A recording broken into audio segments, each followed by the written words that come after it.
Hello and welcome to the Blockade Runner podcast number 256. My name is John, and joining me as always is Ryan. What's up, Ryan? Hello, good evening. Yeah, good evening, Ryan. It's been a long time since we've recorded an episode of the show here. We have been staying away from recording due to the ongoing strike in Hollywood and not wanting to um, I guess it's wanting to support that strike. And so we've been avoiding recording. However, we have a very special guest with us tonight, Chris Baker, author of Scorpion Vader, a new Star Wars book all about Star Wars video games. So welcome, Chris. Thank you guys for having me. It's a pleasure to talk Star Wars in general at all times. But yeah, I just put out this book. The full name is actually X-Wings, Lightsabers, and Scorpion Vader. I just use Scorpion Vader as kind of the shorthand. X-Wings, Lightsabers, and Scorpion Vader, celebrating 40 years of Star Wars video games. I don't know where I should even start. Should I just start talking about who I am and what brought us here and that sort of thing? Yeah, actually, yeah, it'd be great if you could, Okay. tell us and our audience a little bit about yourself. I've been part of the video game industry in one way or another since technically, I guess, 1998, when I saw an ad for a website called the All Game Guide, where uh, basically I was looking for a summer job in college, and this place just kind of showed up out of nowhere. It's like, we want to pay you guys to write about video games. We're making this database of every single video game ever made, and we want descriptions of every game, reviews of every game. Like, okay, I played a lot of video games. I can do this. I can write. It's a good way to spend my summer while I think about my senior year or whatever. But yeah, so I started working there, and I wrote for them for about 2 years, year and a half, something like that. And eventually that got me the experience to go into the actual real like day job side of things. I was on the official US PlayStation magazine as an editor from 2000 to 2004. And during that time I, got to review a ton of games and do cool stuff, like meet Mark Hamill. Wow. I got to. He was actually the voice of Wolverine in a Wolverine video game, the X2, the game that came out with X2 that had nothing to do with X2 other than having Hugh Jackman on the cover. He was the voice of Wolverine in that, so I actually got to hang out with him in the sound booth. It was just me and Mark Hamill talking for 20 minutes. It was a life highlight for sure. Yeah. But yeah, I also, I got to review games like the original Battlefront and Bounty Hunter and Clone Wars, and contribute to other Star Wars related things throughout. And eventually I made a shift to the publisher side of things, and I went to work for a little company called LucasArts, where I was a PR guy for about 3 years, and that was during the first game that came out. Actually, technically, the first game that came out was Republic Commando. I had nothing to do with that. First game I did anything on was the Episode 3 game, where I just kind of helped promote that in its later stages. Battlefront 2, the first Battlefront 2 was the one that I kind of saw from the entire campaign. I was so new, it wasn't my responsibility, but I certainly assisted with that. Lego Star Wars 2, however, was more all me. Not all me, but largely me. I got a cover for The Force Unleashed back when we thought it was going to come out in 2007, but another year and a half, I think, after that. So yeah, I was there for almost 3 years, and then someone I worked with there actually was like, "Hey, I know you're in PR. I know you want to get a little closer to actually making video games. I'm over at Marvel now. You want to come over here?" So it was really hard. It was really hard to leave LucasArts because I do love that, and this was pre-MCU by a few months. Like, one of the first things I did when I got to Marvel was I got a early screening of Iron Man, like the original Iron Man. Like it came out in May. I think I saw it in January, and it had like almost no special effects, and it was really interesting to watch. But yeah, you could tell it was something special was going to happen. So yeah, I worked at Marvel. My main job there was to approve like all the Marvel content that went into video games. So a lot of Spider-Man games that Activision did, Ultimate Alliance 2, Marvel vs. Capcom 3, Lego Star Wars, or no, Lego Marvel. Sorry, not Lego Star Wars. But yeah, and I've worked at other places since. I worked at a place called Gazillion for a little bit. I worked at Zen Studios, which you may know for Star Wars Pinball. Some of your Star Wars guys may know them for that. I actually worked on RPGs there. I wrote a few RPGs. And, I've had little kind of odd jobs in the midst. And one of them was writing. This was in 2017. I was kind of between jobs at the time. And my old editor at the PlayStation magazine was running a website called Glixel.com, which no longer exists. But it was basically Rolling Stone's video game section around then. And it was a lot of kind of like really long feature articles and, not like reviews, but like, I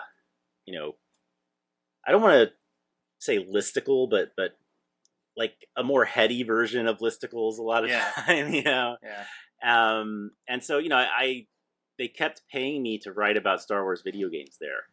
And I wrote some really in-depth things about Star Wars video games there, which sort of leads into what I just put out here. This, we'll just call it Scorpion Vader for shorthand. It's the book itself. I decided to put it together about early last year, because early last year I realized it's 2022. The first Star Wars game came out in the summer of 1982.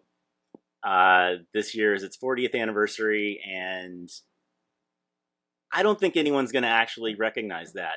I'm going to do it. Yeah. And I was right. No one really recognized that. But unfortunately, I just, I originally was like, I'm going to do something brand new. I'm going to like just do like a compendium of every Star Wars game with like descriptions and everything. I had a day job. This just wasn't practical. So then I realized, I've got like 15,000 words of stuff that I've written that I own that I can just put out. So why don't I just put that together and, call it a celebration of Star Wars games? So, I started to do that.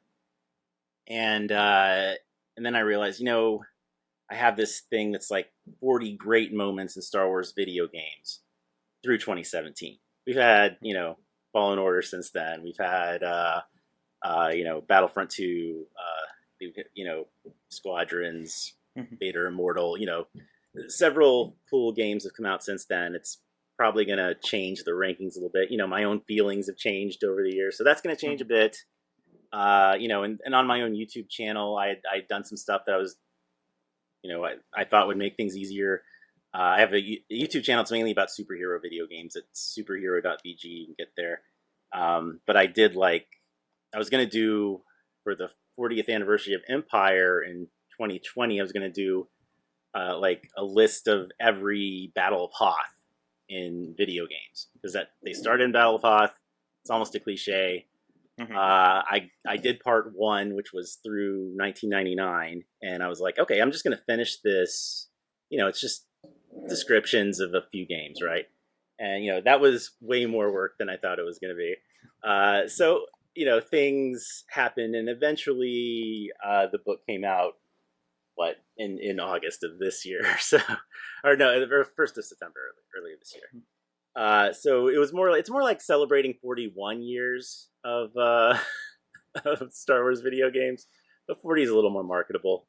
And as I point out in the introduction, the first Star Wars game I played was The Empire Strikes Back for Intellivision, which came out in 1983. So from a certain point of view, it's 40 years.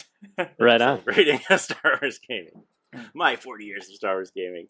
So that's basically how this all happened. And, I had some experience self-publishing on Kindle. I should mention, at least for now, it's a Kindle exclusive book. It doesn't mean you have to have a Kindle. A lot of people don't realize, you can, if you have an iPhone or, an Android phone or iPad, etc., just get the Kindle app and you can look at it there.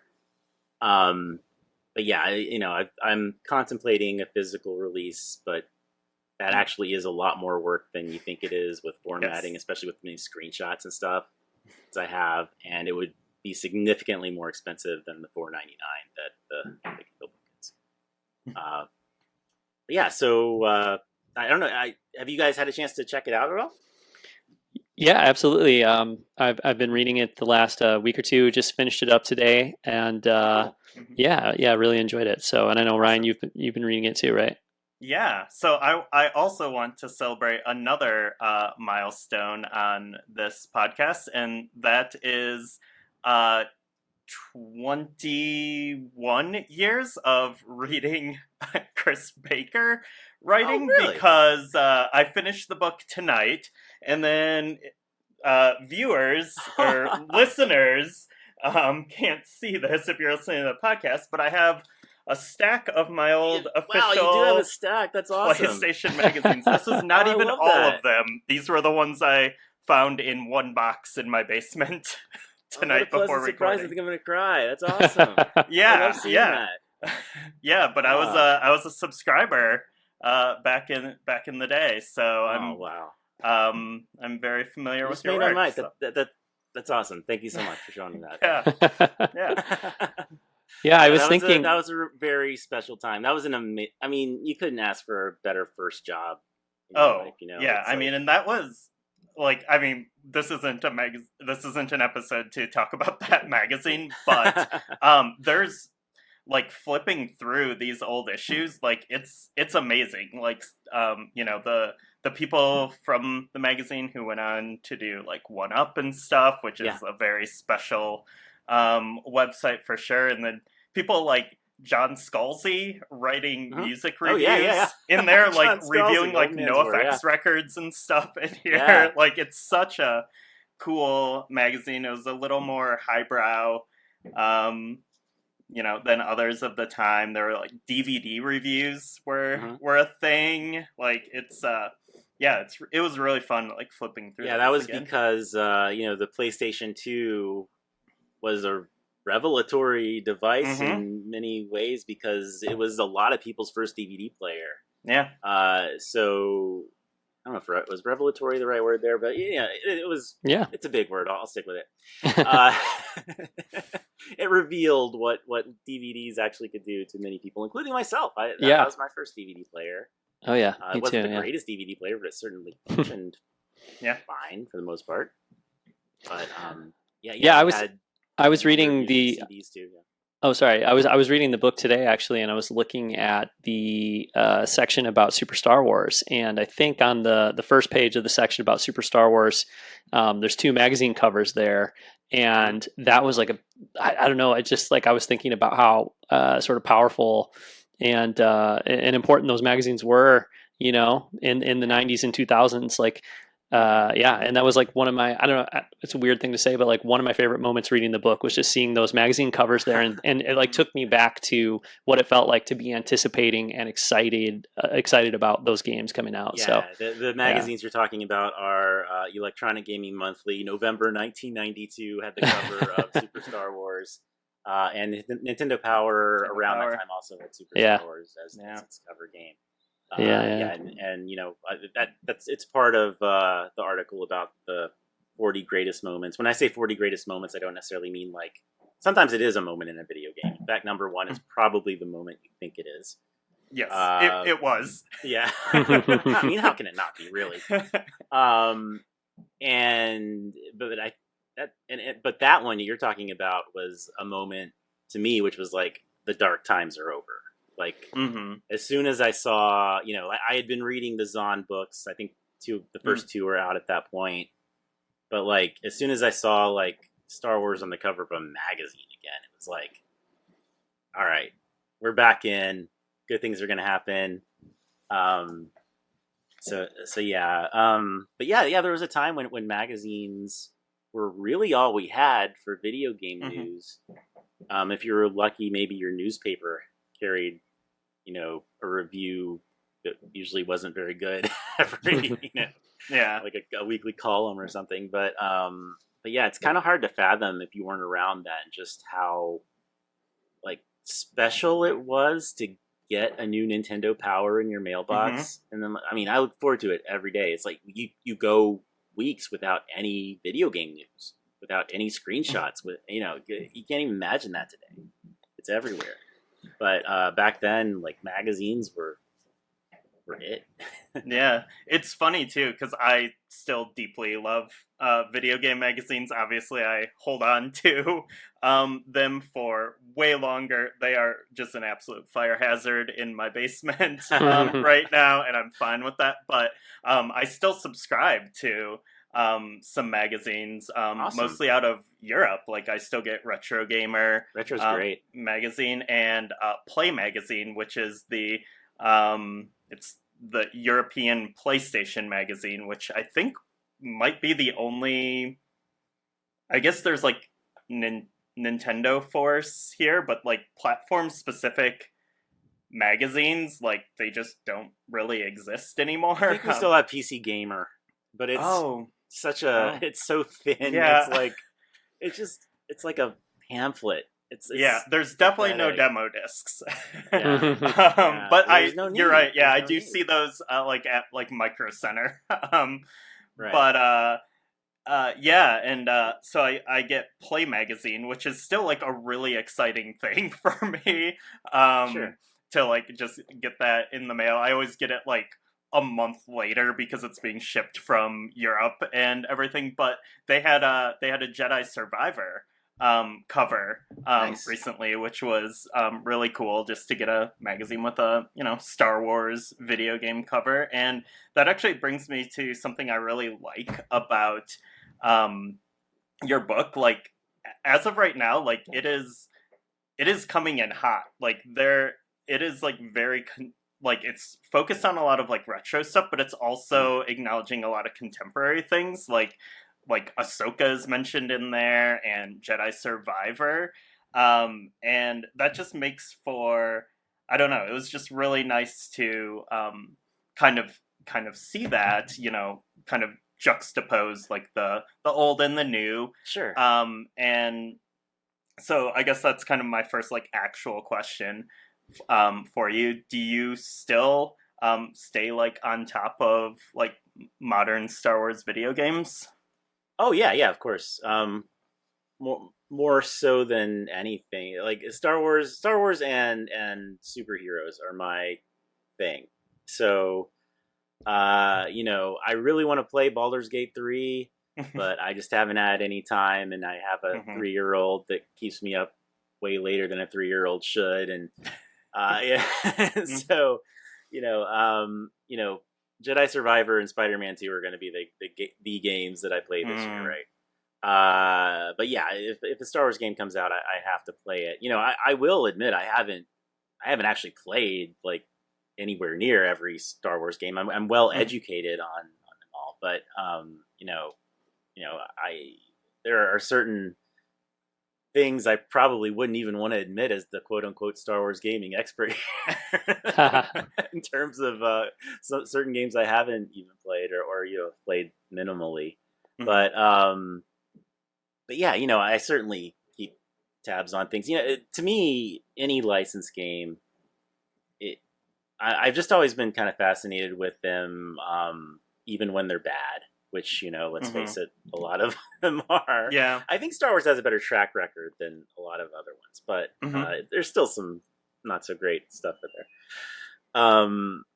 But yeah, I'm always just interested, like in how a developer takes source material and adapts it, and like, do they really care? Are they into, do they want to expand on the lore? Do they just want to take something that's there and give it their own spin for the sake of gameplay?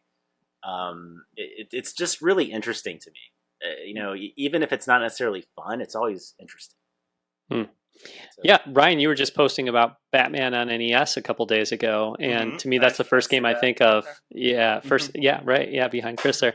But that's the first thing I think of. Iconic cover. Yeah, one of the first games I think of when I think of like a game that's just a really successful, kind of reinterpretation of a property. I mean, in that case, Batman 89, the movie, but it just like there's something so cool about taking that movie and somehow recreating like the tone and the vibe and the feel of it in an 8-bit game on the NES. And yeah, it's amazing when a licensed game is able to do that. As the you purple say. Batman we all loved from yeah. Also so not canon. Yeah. I actually have a video on my YouTube channel about just how fun that game is, but also like incredibly off-brand. It's like just one brand violation after the other. Brand violation was a term I definitely picked up during my Marvel days.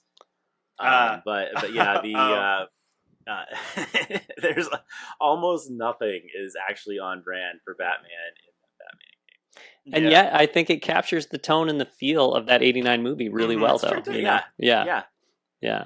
So. It certainly had the vibe and I guess the cutscenes to a certain extent, which back then was pretty cool just to see like digitized Michael Keaton, and Jack Nicholson, and like Kim Basinger for one screen. Yeah. The Game Boy version is like even more egregious because you're just Batman with a gun. I mean, you're just like mowing dudes down. It's like that and what was that? Return of the Joker on NES also is just like Contra basically. Amazing looking game. Batman at all, but it looks awesome. Yeah, it's one of the prettiest games on the system. Totally. Yeah, so I mean, like, with you mentioned that you haven't played every single Star Wars game. I was curious, like, what the process was like. Maybe when you were doing the original, pieces for Glixel, but what the process was like of trying to look at, 40 plus. I don't know how many. Star Wars games total, but so many, Star Wars games. Yeah, I mean, there were moments. There were moments when I was reading the book where I was amazed, like when you were referencing some of these lost forever cell phone games from the mid 2000s and things like that. Just there's almost nothing on some of it. Like literally, there's one game that there is nothing. There's no YouTube presence. It's like. It's completely lost to time. Not even, as far as I can tell, the most Android games anyway. You can find their files somewhere in the depths of the internet. What is it? It's a Battlefront game. It's like Battlefront Mobile or something like that. It's got there's I think 2 or 3 mobile Battlefront games. Yeah, that no one played, no one remembers, but they exist, so I acknowledge them. Well, and I bet they can't be fun. I doubt they could have been very much fun, but I was like looking at those screenshots in the book and I was thinking like, I want to play this or I want to see this, because it looks cool.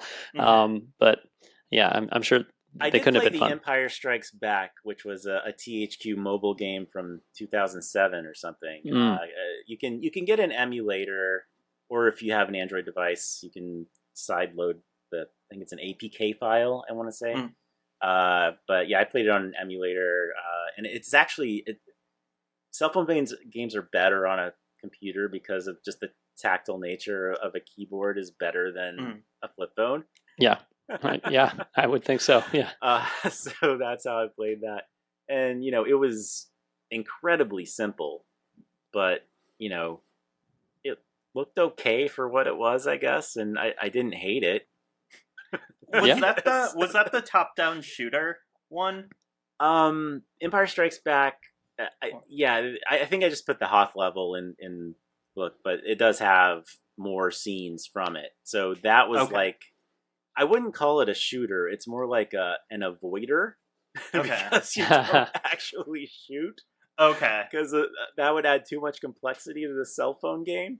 So you're in your snowspeeder and you're just trying not to get shot. You're just moving back and not forth, run into AT-ATs and that sort of thing. Yeah, it's such a bummer. Like, I didn't like reading the book. I think I was familiar with like all the big PC and console Star Wars games, but it was the mobile ones where it was just like page after page of like wow, I had no idea this like even existed, and some of them were like, I mean, like that one, I was thinking like, man, I've always wanted a Star Wars shmup, like an 8-bit, 16-bit, just top-down shooter. Like, why did we never get one of those? And then there was I got one for you. I'll name one. Yeah, I think it's just one. Or it's two. There's two. Okay. And there's another thing I considered putting in this book that I didn't. One, because I just wanted to get the thing out, and it had enough content.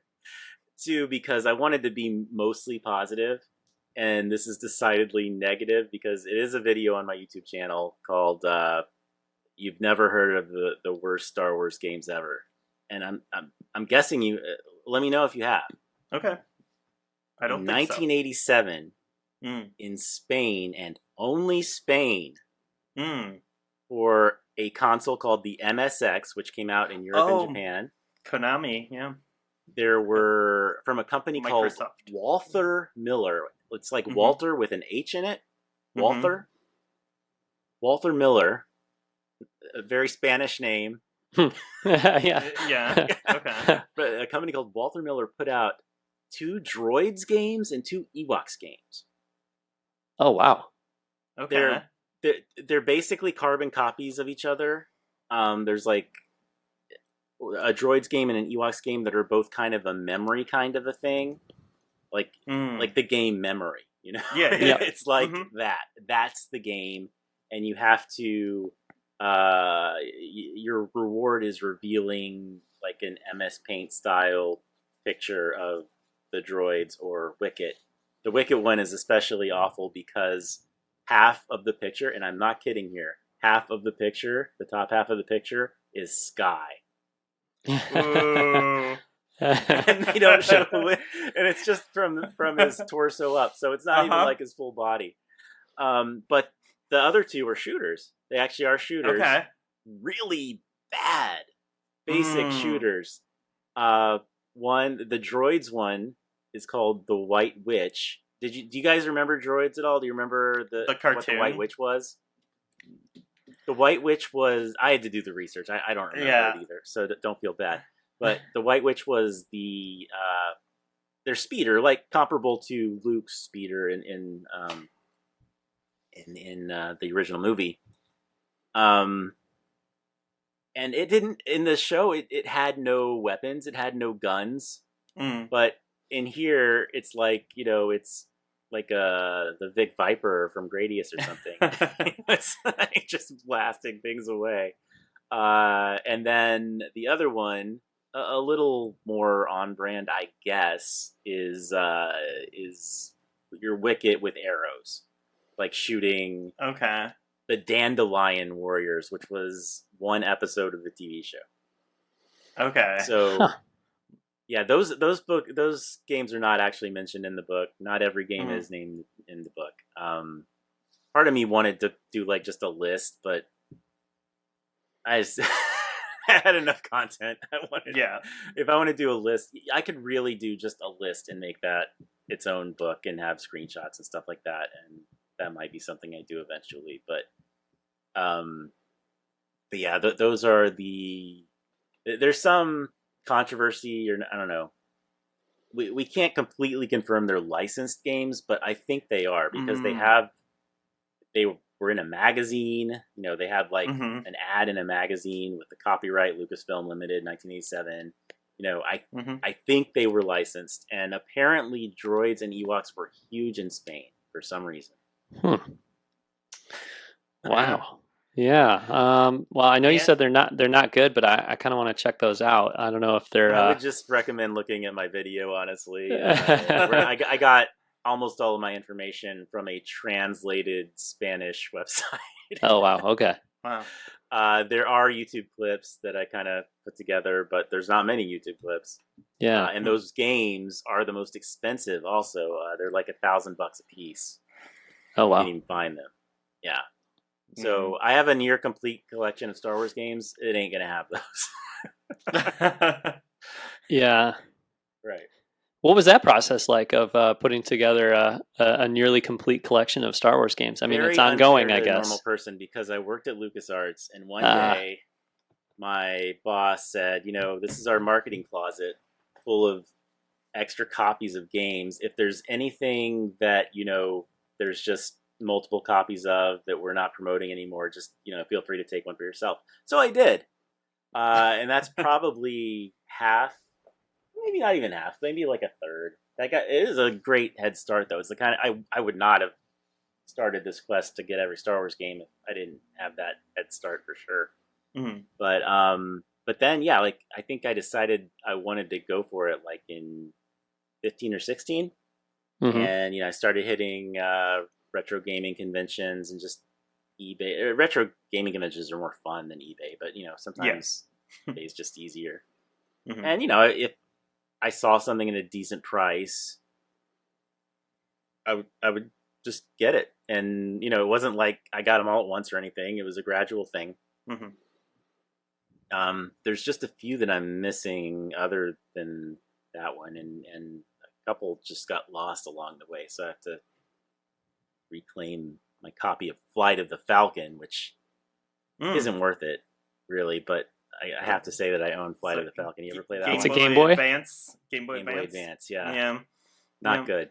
No, I have a loose excellent concept, terrible execution. It's like you're probably not the right platform for that game.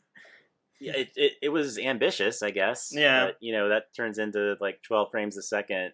3D models on a GBA. Not the best idea, but I guess I can give them credit for ambition. But yeah, I don't know. What else did you guys find interesting in the book?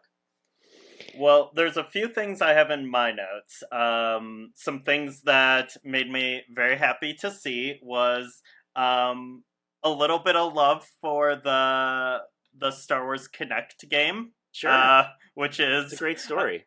I've like that was like it's a very like human, personal story in there that I think helps. I guess I haven't plainly stated this. There's a lot of quotes from developers throughout the book. More than 15 different developers, probably somewhere in the neighborhood of 25 to 30 unique quotes about working on these games. And my friend Craig Derrick has a very touching thing that actually about Kinect Star Wars. That it got a lot of heat, a lot of hate. For stuff like, DDR Star Wars, Han Solo, yeah. But kids loved it. They really did, and the story he tells about a kid telling him how much he loved it, and the place where he tells him that is actually pretty touching. Yeah, and it's it's a game that does get a lot of gets dunked on a lot. There was like an infamous like E3 presentation around with it and stuff. But it's also a game that like my wife and I like had a blast playing like in our living room, and so it was nice to see that game not just get like written off, but like also have this like really touching story in there. Yeah, I tried to put a positive spin on anything negative. Like one of the most memorable moments that's in I think it's number 5. Let's just say it involves Battlefront 2, and if you know your history, something pretty infamous about the new Battlefront 2. Sorry, the newer Battlefront 2. But I put a very positive spin on that particular issue. And I wanted to keep things positive because we're celebrating. Yeah. That's that's generally the approach that we take here. There's stuff that's obviously not great that happens around Star Wars, and there can But at the end of the day, like, this is still like this fun thing that we love. So yeah. Yeah. Even something like Masters of Terrascasi, which I didn't hate when it came out. I rented it a weekend, and I was like, okay, this is dumb, but I kind of enjoyed myself. But it's kind of infamous, and the developer quote I have in there is like, yeah, no one's really proud of this, but this was a pretty funny thing that happened when we made it. And so yeah, there's some fun stuff in there. I guess one thing. Did you guys know about Scorpion Vader, the main image Oh, yeah. on the cover? Yeah, I was just going to say, actually, I really appreciate that you gave quite a bit of love to Namco Star Wars, because we've talked about that game on this show before. I think we have video of that game on our YouTube channel, Ryan, if I remember correctly from way back when. Because I love that game. I think it's really really fun. I love that era, and the what is it, JVC Star Wars game on NES is okay. But it's when I played Namco Star Wars that I was like, oh, now here's like the 8-bit Star Wars game for me. I loved it. So, where did you discover that? Because I didn't know about it till I remember my friend showed it to me on his PSP that he had hacked to play NES games. I have a story for that. Okay, tell me. So I in 2007, I moved to Japan to teach, and I just had my tiny little apartment, and I didn't know anyone except I knew one person there, and I would just spend a lot of time just like walking around, and I like started to find like some of like the used game stores and stuff, and I got a Famicom clone, and was like, wow, like Famicom games are 50 yen, like just everywhere, like all of these games, they are like free basically. Yeah. So I just started like buying Famicom games, and I was like, oh, here's that, and like a Japanese version of the NES Star Wars game, and I had played as a kid and stuff, and then like I got it back to my apartment. I was like, whoa, this is not that JVC game, Right. and somehow like. And I've always been like pretty like in tune to like, especially like Japanese games. Like I had been reading like Game Fan magazine, and like I was on forums and stuff all the time. But somehow like that game I didn't know it existed. Even back then, the article I wrote, basically the article in the book is about the game. It's kind of a defense of the game from the perspective of, hey, there's something weird about all Star Wars games, really. And I did a lot of research. I actually reached out and somehow managed to get a hold of a person who worked on the game, the composer on it, who is the very first person to do a BitTune version of the Star Wars theme. And And I actually talked to someone at the Strong Museum of Play, where they have a complete collection of Famitsu, which is the big video game magazine in Japan, very much inspired Electronic Game Monthly. They pretty much ripped it off. And the game supposedly came out December of 1987. And at the Strong Museum, they were like, yeah, I want to help you find in our archive. I want to look through all these magazines and find an article about it for you. They couldn't find anything. Nothing. No ads, no reviews. It was like it didn't even exist. For Star Wars. Wow. Yeah. I mean, it's so bizarre. It was like that no one localized it, because like honestly, like as far as like licensed NES games go, like it's not bad. It's really hard, but so are like so many. Borderline impossible one-hit kills, but but like I mean, it's not like necessarily worse than like Back to the Future or something on NES. Yeah. It's not an LJN. Well, yeah, sure.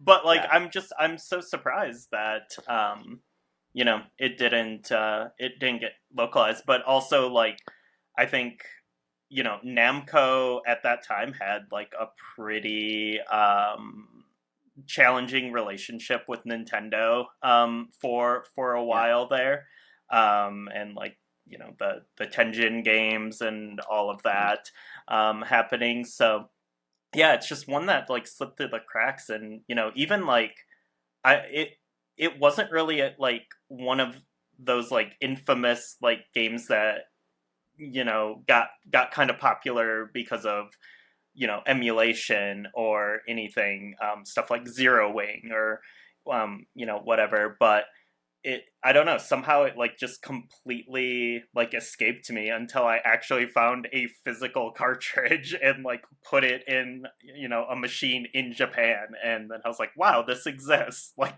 this is so magical. Yeah, I think a lot of people know about it through the Angry Video Game Nerd. He had a Star Wars episode, and went all out on the Scorpion Vader, which it should be mentioned that Vader also turns into other things, such as a wampa, I think a shark or some sort of sea creature, and like Gauss Vader, which is like a Godzilla, the Godzilla type character Gauss, which is a copyrighted thing that they just decided to use and call it that.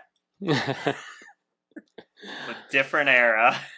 Yeah, and and like as you guys are talking about like the fact that it didn't get localized and brought over to the U.S., I'm thinking to myself like, okay, well, maybe that interpretation of Star Wars, I don't know if like LucasArts or whoever, Namco in America or whoever it may be, may have thought, well, it's too much for U.S. audiences, or it's a little too far away from like canon Star Wars, or what people expect from Star Wars. But then Super Star Wars is like kind of the same thing, right? There's all kinds of crazy creatures and things in Super Star Wars that are nothing to do with the movie. I bet a lot of LucasArts didn't even know it existed for a long time, or if at all, because think about it, like it probably came about through some Lucasfilm licensing deal with Japan and Japan only, and there's nothing that LucasArts would even do at that time in 1987 when they're all making,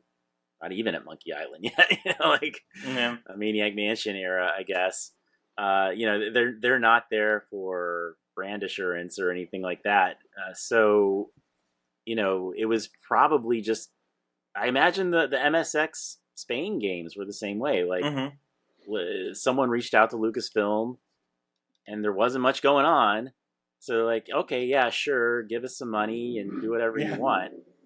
And like I actually had access to back then. I had access to like the library of various licensed media, which was mostly complete. It didn't have this game. I had to order this game off of eBay for one thing I did was I made a Star Wars Celebration 2007. I curated like an exhibit of every Star Wars game ever, and so that's when I had to order. I imagine most of LucasArts learned about that game because I knew about it through my friend on his PSP. I don't think they knew. I think there's still a chance that someone like a Limited Run Games or an IM8-bit could come along and somehow find the source code. May be lost to time too. That's the thing. Yeah. I think they would sell out, of their limited runs, whether it is Limited Run itself or a company like that. Or even like if someone like a Digital Eclipse could do some sort of collection, and for the first time ever, we have an official U.S. release of this weird game. I would love that. I don't think rewind completely features. off the table. Yeah, Game. and So nice. And if anyone's listening who would be part of that, I'll help. Yeah, well, because Digital Eclipse has done the Atari 50 game, and now the Making of Karateka game that they just released, and so that's they're doing great work with sort of documenting the history of games and releasing obviously playable games is like kind of all together. So that would be an amazing thing. And Limited Run literally has released Oh, yeah. Star Wars games. Sure. Yeah. They Like re-released Star the Wars JVC games, ones, and I think they did a Sega CD re-release of Rebel Assault. Yeah. Yeah. I have. I think I have everything Star Wars. Well, not everything Star Wars that they released. I have something representative of.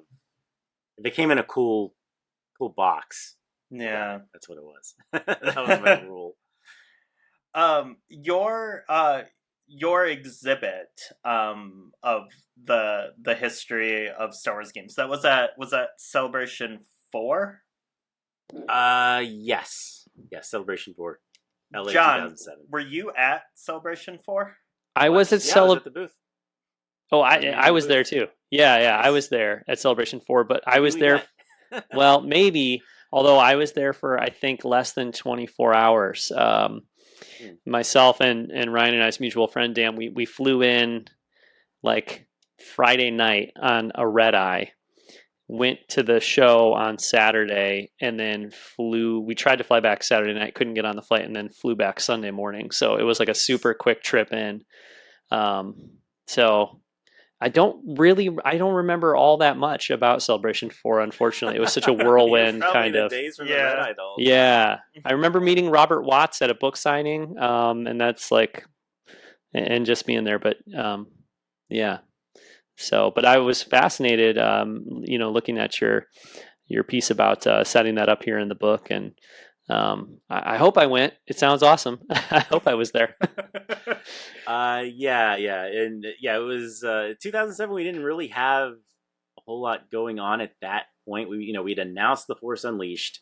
Mm-hmm. I think maybe like the PSP Battlefront Renegade Squadron might have been later that year. I know we promoted that at Comic-Con quite a bit a few months later, but yeah, we were like, so what are we going to actually have? We have to be at Star Wars Celebration.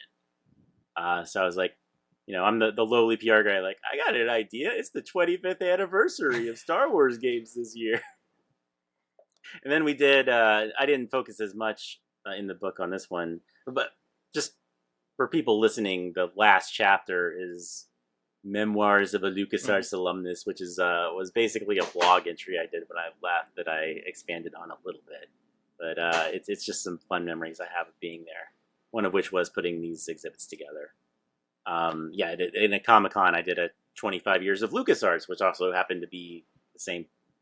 It was founded in 1982, and in 2007, so it was the exhibit was similar but a little bit different because at Celebration it was all Star Wars games, not all of which were LucasArts. It was other companies too. And then 2007 or the San Diego, we didn't have Atari 2600 Star Wars in there because it wasn't LucasArts game. We had Sam and Max and Monkey Island, and I guess Star Wars NES was the first LucasArts Lucasfilm Games at the time, which is now Lucasfilm Games again. Yes. It's like poetry, it rhymes. They're actually the same word. So something I have become kind of fascinated with in the past few years. I've been a teacher for many years, and I kind of started digging into, like, during the pandemic, just the weird hobbies that we develop.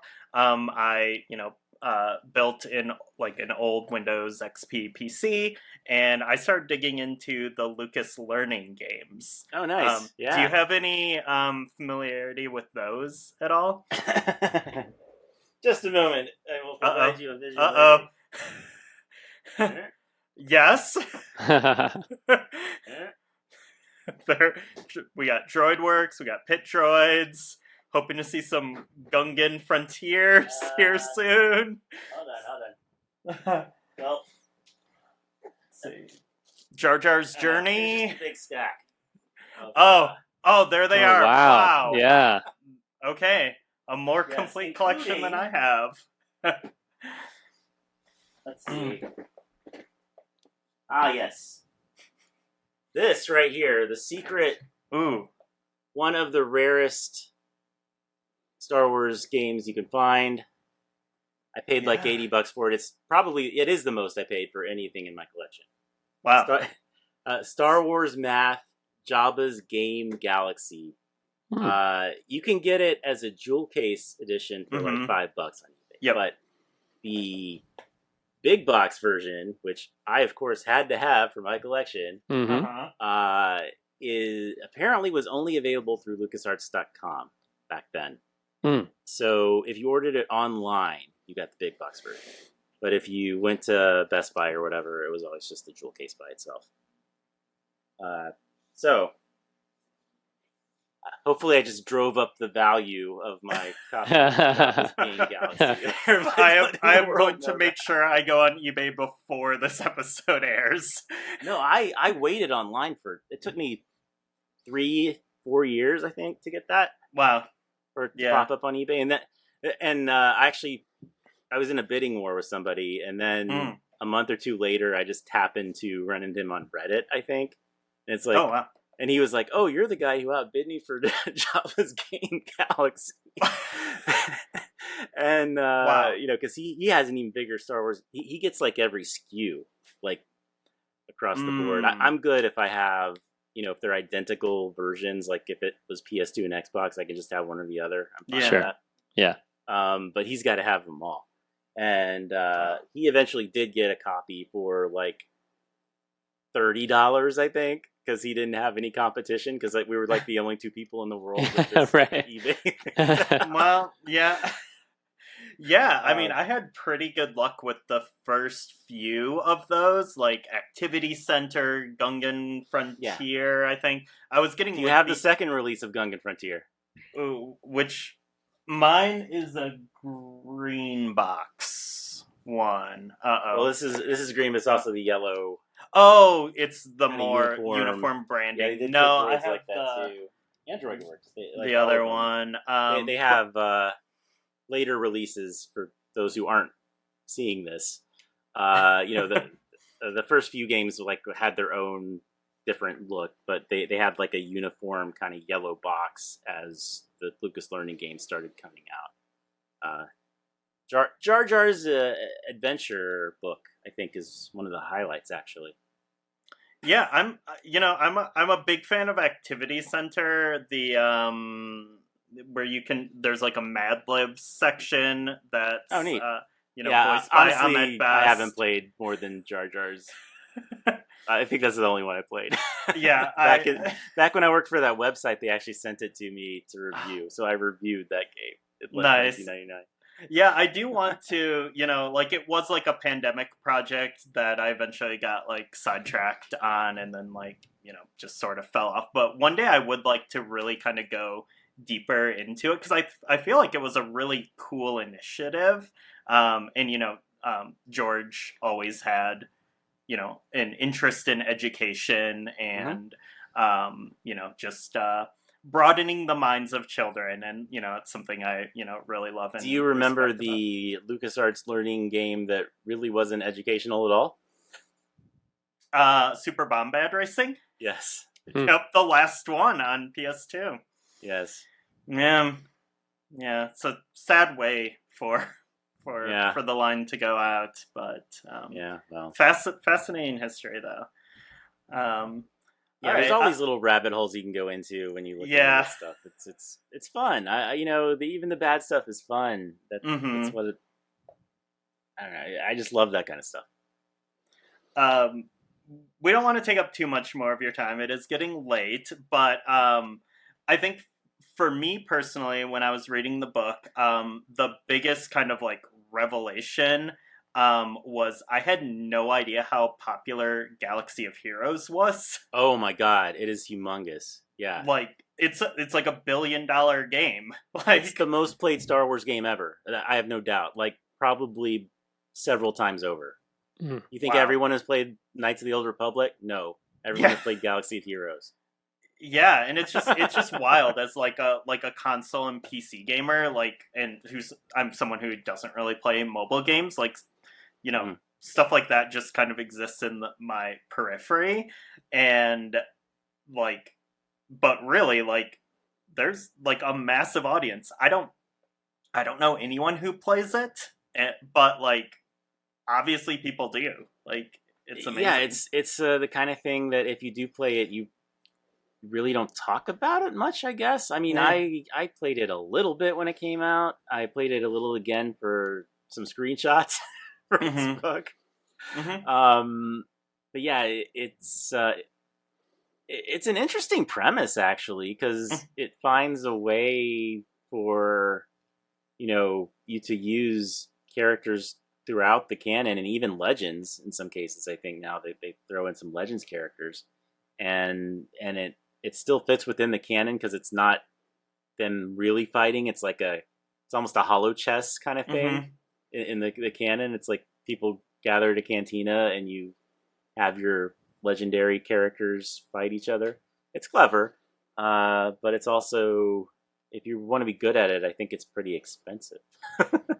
Most mobile games are, yeah. Is this a game that my coworker plays, where he did play, and he said he was like in a clan, and he would dedicate I don't know, he was in a clan with people from all over the country, and they would like put a lot of hours each week into playing this game. The only Star Wars mobile game that's mattered. Several have just come and gone, even within what was it? Uprising was hugely hyped.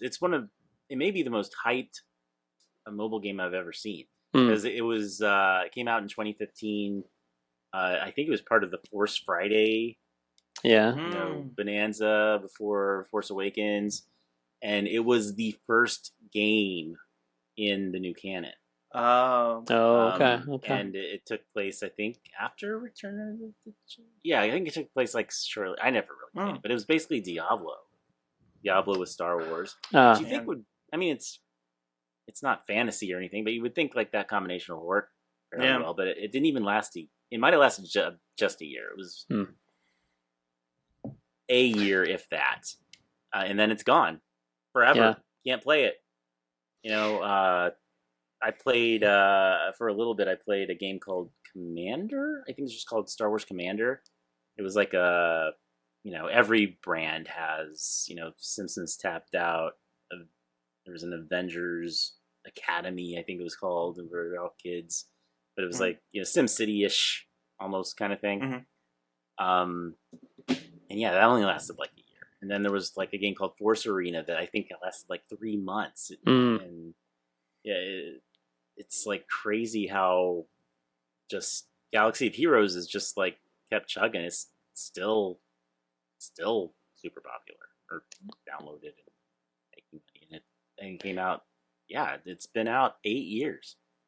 That is so wild. Yeah.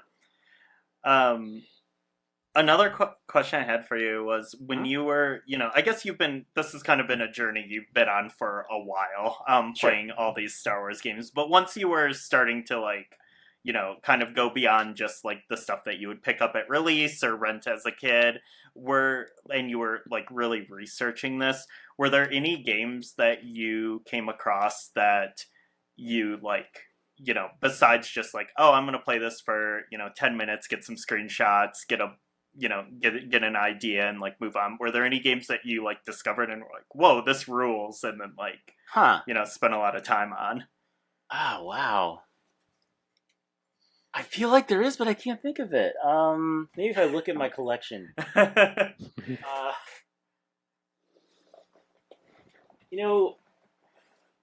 I don't know for sure, but I will tell you one of the cooler ones I discovered in this journey, I guess you could call it, is a game called Star Wars Attack on the Death Star. Do you know this one? I don't know. No. This is a game that only came out in Japan, along with the one we've talked about. I think those are the only games that have only come out in Japan. It came out on a system made by Sharp. It was like a PC, and it's got a bunch of XP 3000 or something like that. Yeah. I know this game. We have footage of this game on our YouTube channel as well. Cool. Actually, yeah. It's called Attack on the Death Star. It's basically a remake of the 1983 arcade game with really advanced speech for 1990, I think, when it came out. It would have blown you away. There's a 6-minute cutscene all in vector graphics or vector style graphics, to start the game, and there's chatter as you're playing, which in 1990s pretty unheard of. I actually got the chance to play it at Long Island Retro Show in 2019, I think, and it was fun at first and really cool until the terrible radar was not showing me where the TIE fighter I had to shoot to continue to the Death Star was, and I was literally just looking at space for 10 minutes, and I was like, okay, I can't do this anymore. So yeah, that's one of the more interesting releases most people haven't heard of. One just fun tidbit about it too is called Attack on the Death Star. It is very obviously A New Hope. It's adapting, but the cover is the second Death Star with the Millennium Falcon coming right at you. It's a very famous piece of key art.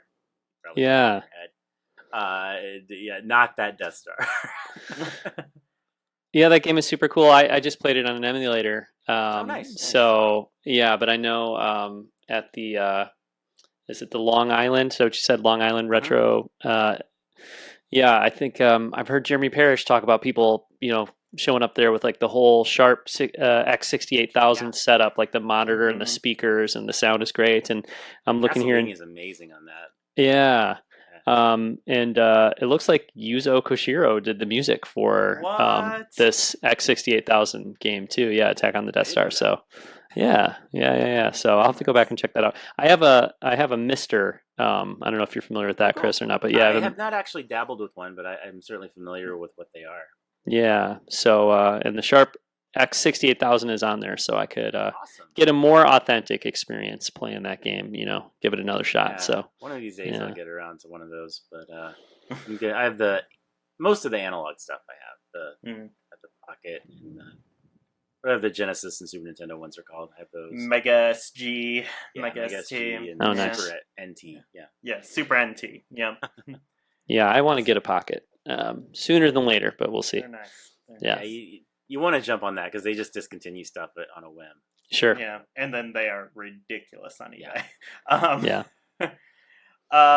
Okay. John, did you have any more questions? I have one more. I have one more too, but it's kind of dumb. So if yours is yours good? I'll answer whatever you want. What do you got? Okay.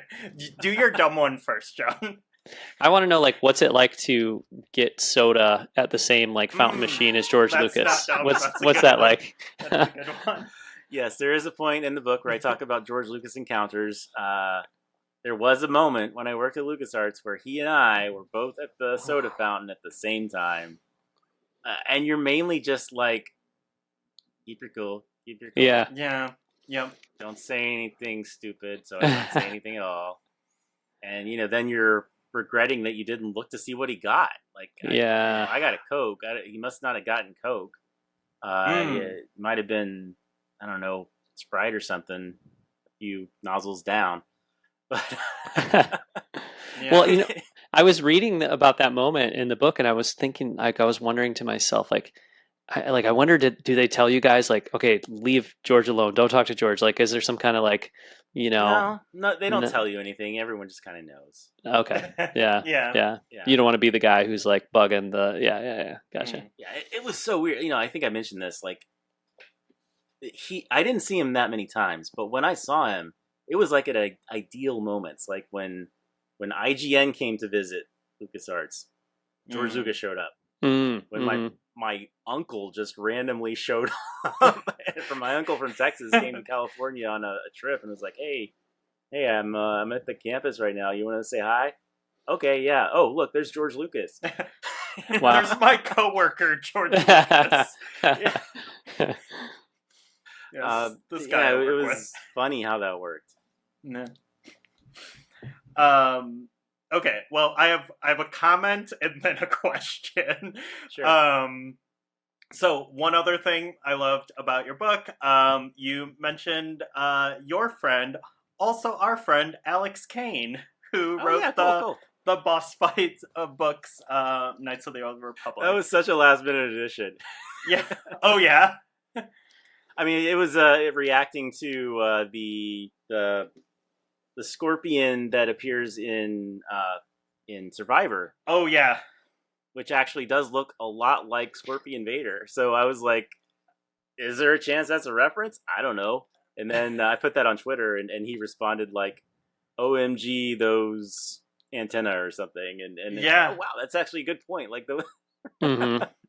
So I put his quote in there just because I don't think I ever told him. I don't even know he knows. But Alex, if you're listening, you're in my book. Yeah, well, we had him on the show to talk about his book, so Cool. Yeah, great guy. Okay, so my kind of last question here is, what are your thoughts on the future of Star Wars games?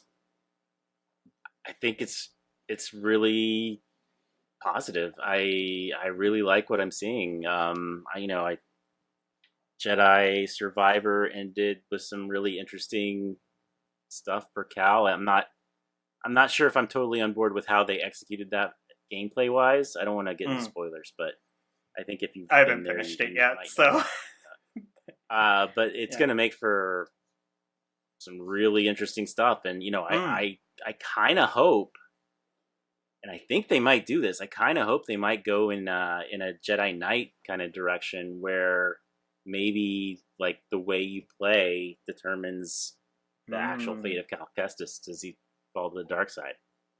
I think that could happen. I think that might be an option for what they do. So that's going to be obviously probably the same style of gameplay. I'm sure they're going to do some new things. And then I'm blanking on the Ubisoft name. Outlaws? Yeah, Outlaws. Yeah. That looks awesome. I one thing I point out in the book actually was another last minute edit. I talk about the Battlefront 3 canceled Battlefront 3 game.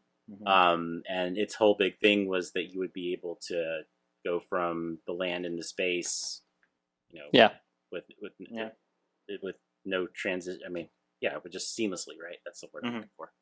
And I saw it happen in Outlaws, and it wasn't even like a big deal. Yeah. And it's never. I don't think it's been in a game yet at all. That was supposed to happen 15 years ago, and we still haven't really seen it. And that big innovation was just like a moment in their gameplay demo. And just the kind of open worldness of it all. The fact that a whole other company's getting a stab. Ubisoft 2000's record wasn't the greatest for Star Wars, but they're a whole other company now. Yeah. And I think they really want to, knock it out of the park there. Feel like I'm forgetting something. Is there another game out there? Well, there's a few things. I mean, there was supposed to be the KOTOR remake, right? Or was it a sequel? Sorry, yeah, was it a KOTOR remake? Yeah, that's. I don't know where that's maybe at. not going to happen. It's still going to happen. I do, but Embracer's had so much problems lately. Maybe. Yeah. I don't know. That's the biggest question mark. There's also the Respawn first-person shooter, of course. That's one that is supposed to. All we really know about it is that it's like in the spirit of Dark Forces. Part of me is hoping, okay, this is where they actually bring Kyle Katarn in for real. And I wouldn't say that's impossible. It's probably doubtful, but I give it a 35% chance of being a Kyle game. The Night Dive remaster of Dark Forces. And I was going to get to that too. The remaster of Dark Forces, which part of me is like, I mean, I'm very excited about this. They do great work.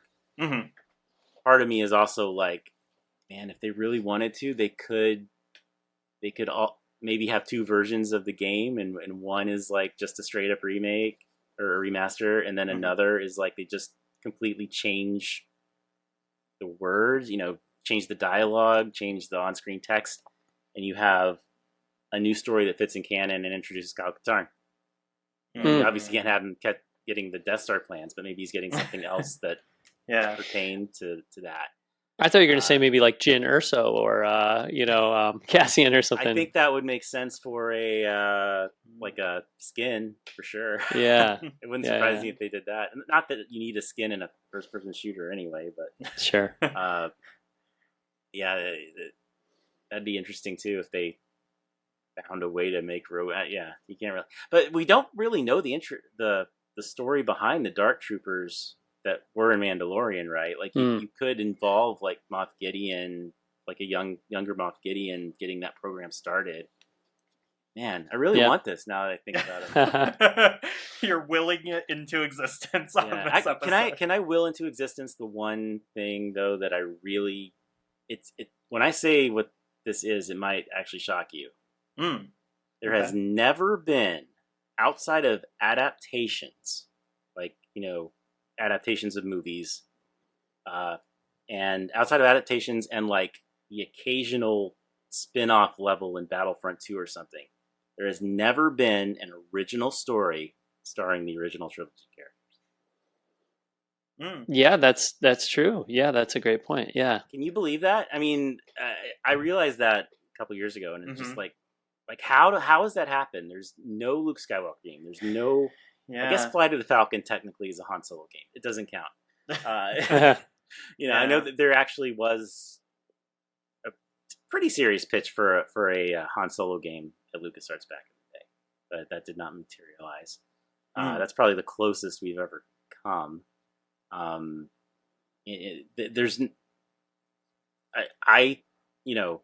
I think you could even take, the Jedi game, the Cal Kestis game, and do like DLC. Like, I don't know, did you play Shadow of Mordor? Like, I actually didn't play the DLC. From what I understand, you are a completely different character in the DLC, and it's its own thing, or almost like a Spider-Man Miles Morales or what was that Uncharted spin-off game, like something like that.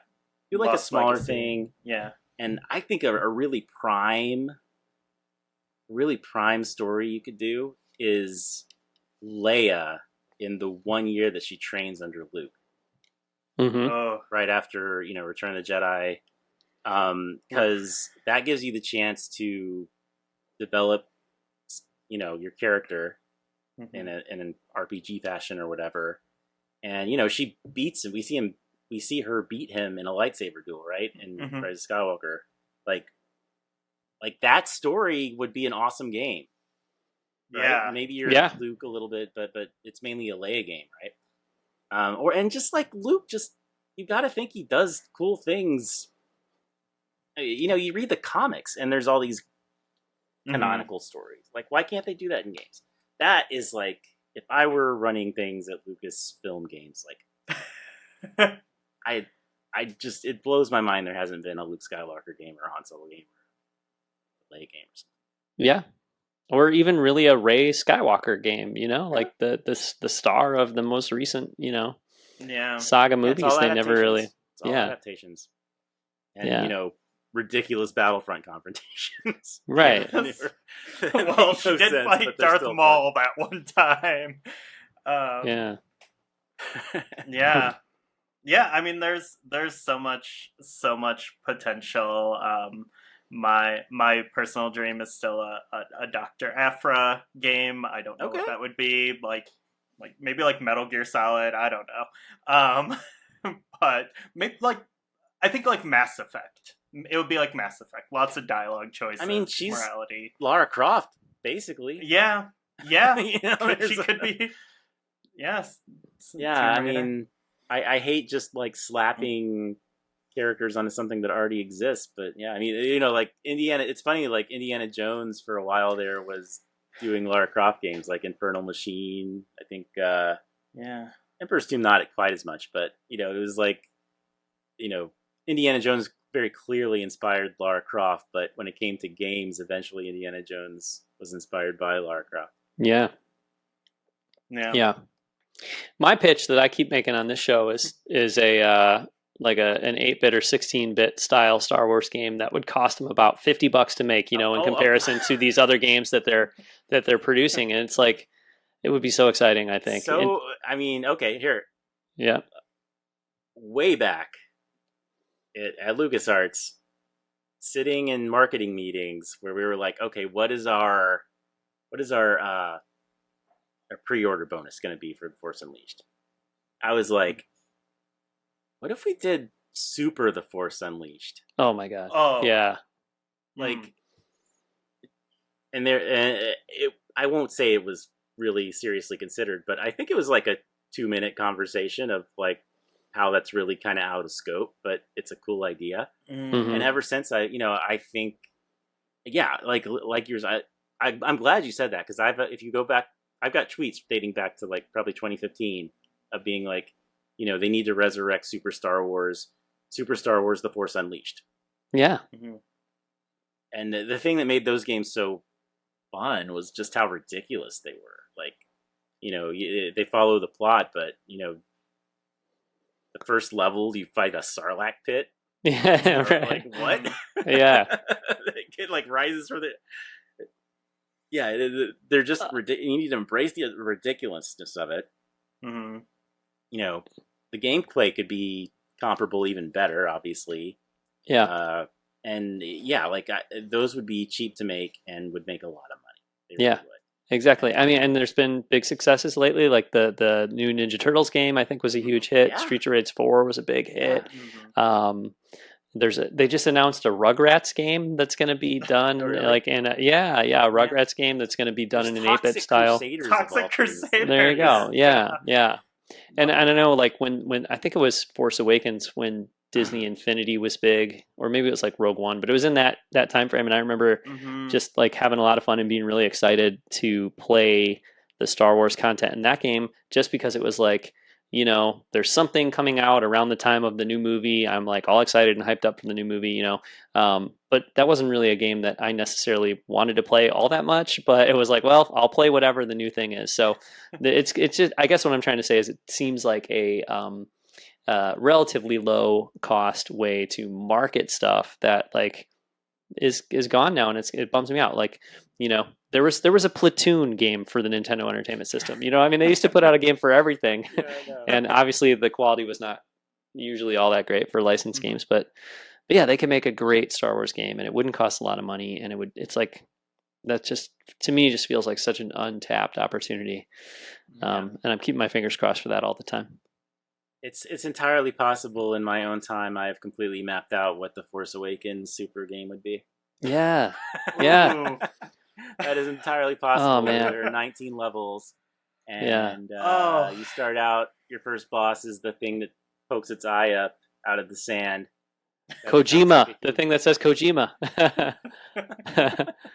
Yeah. But really, I think the Mandalorian or Ahsoka, I think, is if you wanted to do it now, would be the Absolutely most obvious. I remember watching episode 2 of The Mandalorian, and he's like outside of the sandcrawler, and I was like, when is someone just going to do a mod of the Boba Fett skin and put that over Luke? And I don't think anyone's done it, but it is that. Oh yeah, that level of Super Star Wars. Absolutely. Mm-hmm.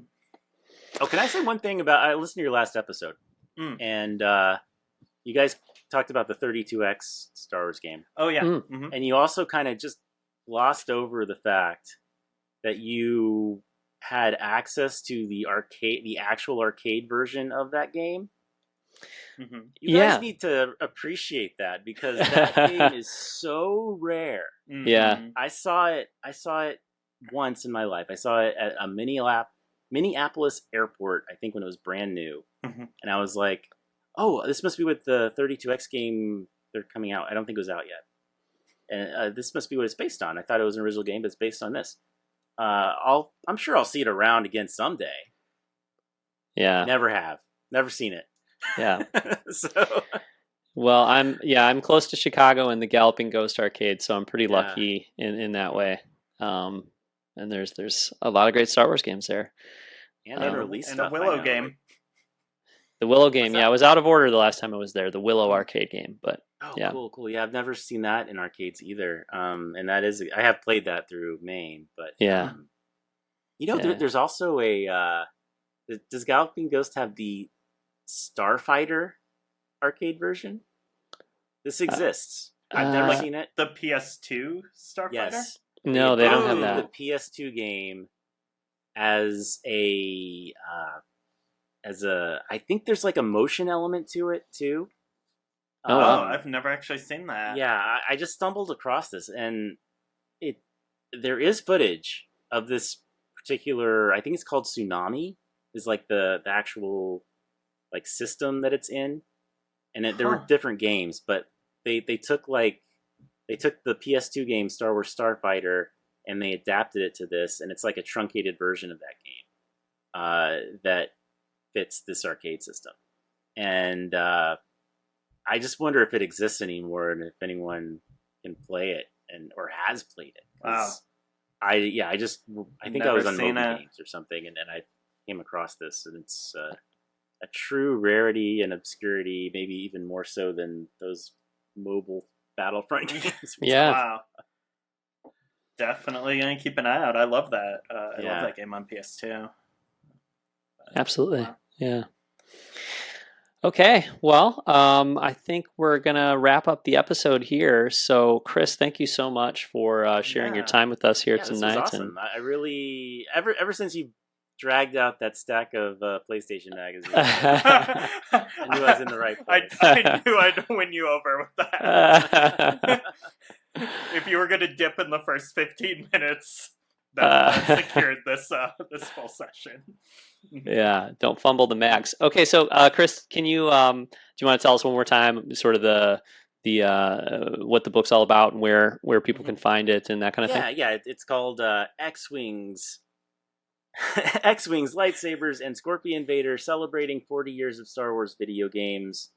It is available right now only on Amazon through Kindle. The quickest way to get there is simply scorpionvader.com, and then you'll see whatever territory you're in. Just click on the flag. It's like inside of my own website. If you want to just check out stuff I've done for whatever reason, there are some old PlayStation Magazine articles there. There's some stuff I did at LucasArts, and otherwise on I don't know where I am at social media these days, but I think I'm still technically mostly Twitter, which I refuse to call X. That's cbake76. And I'm cbake76 on Threads, which I rarely use. Blue Sky I use a little bit more. I think that's how was it Blue Sky that we contacted each other? Yeah. That I'm just cbake. It's a mess. Social media is a mess these days. Yeah. It used to be so fun. Yeah, no, I'm right there with you. Actually, I didn't think to figure out what my Blue Sky handle is before. We always used to like sign off with our Twitter handles, but I barely use Twitter anymore. So, yeah. But anyway, right? Superhero.vg is my YouTube, which does have some Star Wars content. It has my Mark Hamill interview also. Ooh. Oh wow, okay. I referenced that earlier. It's all audio, and I put some video to it. I've got the Ewoks and Droids games on there, and I've got the part of the Battle of Hoth section in the book with moving pictures and stuff. Nice. Okay. Well, we will put a bunch of links into the show notes. We will do that. Yes, absolutely. Yeah. Cool.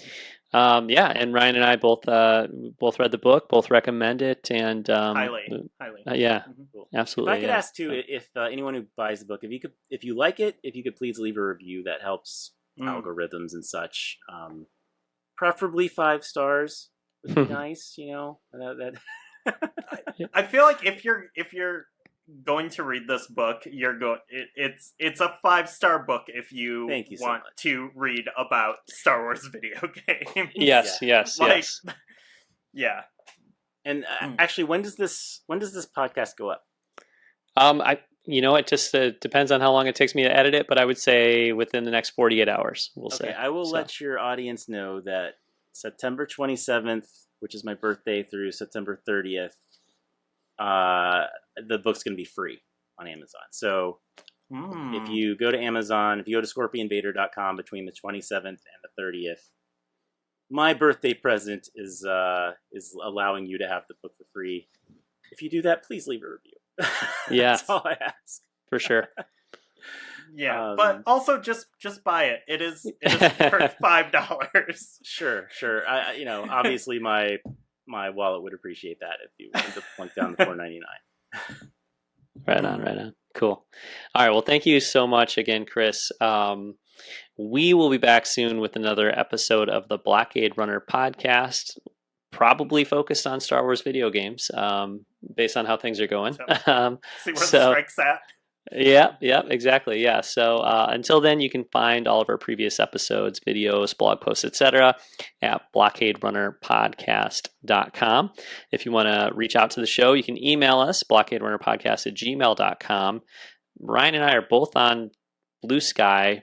Ryan, you know your Blue Sky handle. I know my Blue Sky. I run the account Standard Definition Gaming, and that is at defstand480.bsky.social. And John, yours is the Blockade Runner podcast account, which I believe is blockaderun.bsky.social. That sounds right. Okay, thank you very much, Ryan. So, you're welcome. Chris, thanks again for being here. It was an absolute pleasure, guys. This was so much fun. Glad to hear it. So, thanks for listening, and we'll be back soon with another episode of the Blockade Runner podcast.